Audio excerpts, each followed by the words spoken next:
Hey, everybody. Breaking news. The Oakland Athletics are seeking a $500 million subsidy in Las Vegas. And to tell you the details, or as much as I'm going to tonight, and I'm going to follow up later in the week, I decided to organize my thoughts in text and read it to you and then make comments after that. Well, here we go. While the City of Oakland settles into really a rocky start with its new mayor, the Oakland Athletics are working on two fronts to secure a new ballpark home.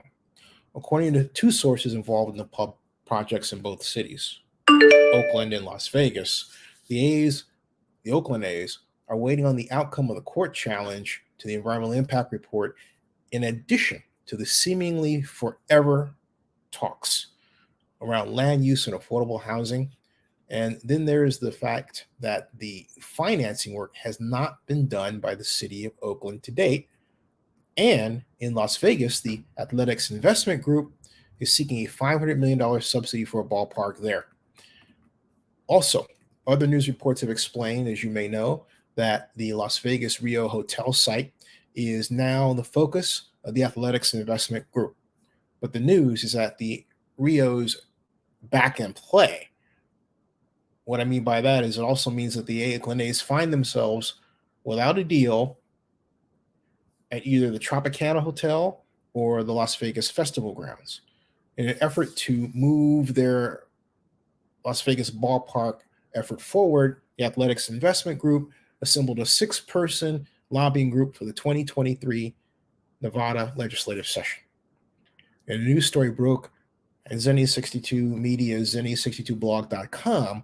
The Athletics Investment Group team of lobbyists to the Nevada legislature include Oakland A's President Dave Cobble, Alexander Dean of Sansom Partners in San Francisco, and Jennifer Atlas, Shelley Capuro, Arthur A.J. Delap, Mark Ferrentino, Michael Hillerby, and Jennifer Lazovich, representing the law firms of the Griffin Company, that's Atlas and Delap, and Camphor Crawl, that's Capuro, Florentino, Hillerby, and Lazovich.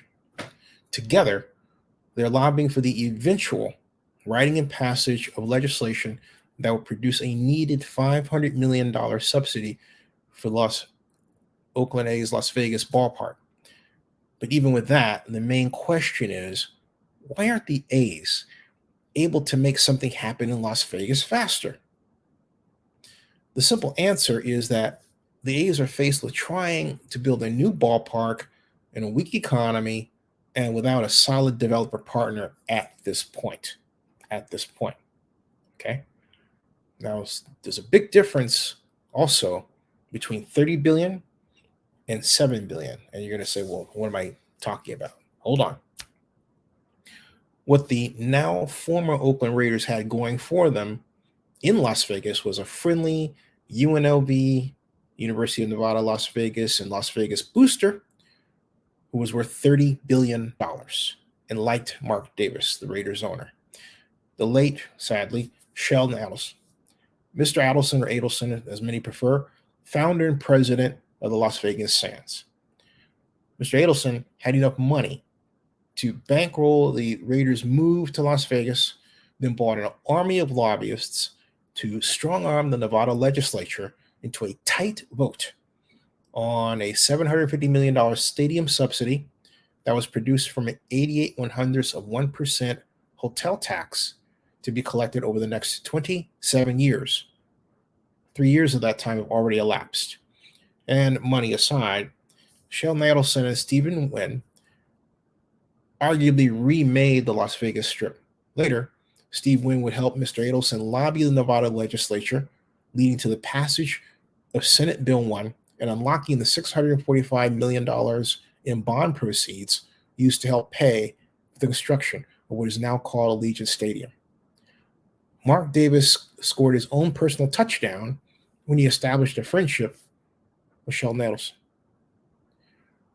While it's not fair to say that Dave Cobble and John Fisher is the owner of the Oakland Athletics, and of course, as you know, Cobble is the president, don't have such relationships in Las Vegas, at all. That what they have is a not yet fully formed set of associations with representatives of major hotels.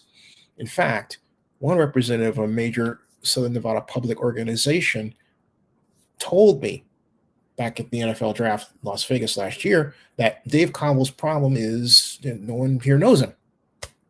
So while it looked for almost a year and a half like Phil Ruffin might be the partner, he nixes one deal, and there reportedly comes in a New York-based real estate development investment firm called Dreamscape and founded by Eric Birnbaum. According to the real estate website YogoNet, Dreamscape raised $850 million, which it will use to buy the RIO Hotel and Casino and develop the property. Well, that restarted long-stalled plans to bring baseball to that land. And I might add that if you go to Vital Vegas on Twitter and then to his blog at casino.org, he's got a pretty nifty little artwork land use plan where he's managed to fit in Allegiant Stadium and T-Mobile, among other land uses, into the 88 acres that the Rio's new owners will have to play with. But I digress. Okay. So as one friend told me, the A's don't have a clear plan of what they're going to do beyond pretty but not public pictures. And those are going to be scrapped for whatever the A's and Dreamscape can come up with at the RIO Hotel and Casino property. The A's still feel they're moving faster than in Oakland because they don't have the giant political impediments to overcome. Question is, can the A's gain a $500 million subsidy in Las Vegas at this time? I will answer that question in my next vlog on this subject this week. Stay tuned. Now, let me make some comments before I close this. Hey, John Marks, how you doing? About the A's situation. The economy is still a major uncertainty. And let's put it this way. Yes, inflation's coming down, but money, in part, I think, due to lag effects caused by the pandemic, as well as an overall offshoring of operations in America. Let me put it this way. Every time you pick up the phone to call AT&T, you're calling overseas. All right? That represents money that goes out of this country. So that means that the opportunities for jobs are not as great as they should be. And so every time you turn around, you've got 200 people looking for one job online, and there's a big disconnect between jobs and location. And then you want to have people who don't want to do the remote work anymore, which further exacerbates that problem. But I digress. All right. In this environment, and with affordable housing being of great and greater need, it's harder to raise money to direct it toward the kind of land use mix that the Athletics are contemplating. I'm not saying by any means it's impossible. And the Dreamscape organization, with their ability to secure $850 million, have made that easier. Much easier. But let's face it, we're not talking about, in the Fisher family, Las Vegas Sands or Sheldon Adelson. We're not talking about somebody who has $30 billion of wealth. We're talking about a family that has $9.3 billion in 2018. Then it went down to $7.3 billion in 2019. And I believe it's somewhere around there, but it may have even taken an even greater hit this year. So the Fisher family is certainly wealthy by, comparison with me and perhaps you, unless of course you're John Fisher. But hey, John, how you doing? But the bottom line is they don't have the flush cash that Adelson had to quite literally move an organization like the Raiders to Las Vegas, or at least ignite the move, right? And then get the lobbying teams. So the A's need time. And I don't know how the interpersonal aspect of all that is going, because I say that because it seems like they're coming in, they quite literally are almost, well, they really are a tourist. Okay.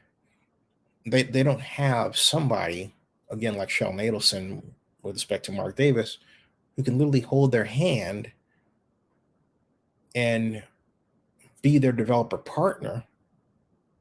Now they have the lobbyists, of course, two firms, the Griffin Company and they're the other counterpart that I mentioned in that's partnered with them, excuse me, in Las Vegas. That's Camper Kroll, are very well known, well heeled law firms that focus on government lobbying. So the Athletics scored in that area, but at this point, the Athletics don't seem to have that person. In fact, they don't. I thought perhaps it was Phil Ruffin, but it doesn't look like he's, and I can't confirm he's completely out of it. I don't know if anybody is completely in or out of this whole thing anyway, but it's certainly quieter over there than it was before. The deal to build something at the Las Vegas Fairgrounds fell apart for some particular reason. I'm going to go and seek out my friend Scott Robeson, Vital Vegas, to see if he can give me some more back information on that. He's the expert on those who shot John matters in Las Vegas, Anyway, that's where things play out right now. And I'm going to do an update later in the week. I'll probably wind up doing 3 or 4. Notice I did that, right? I did. Okay, maybe 5. Definitely 3. All right, there we go. All right. Subscribe to Zinni62 and bookmark oaklandnewsnowblog.com. That ends this broadcast.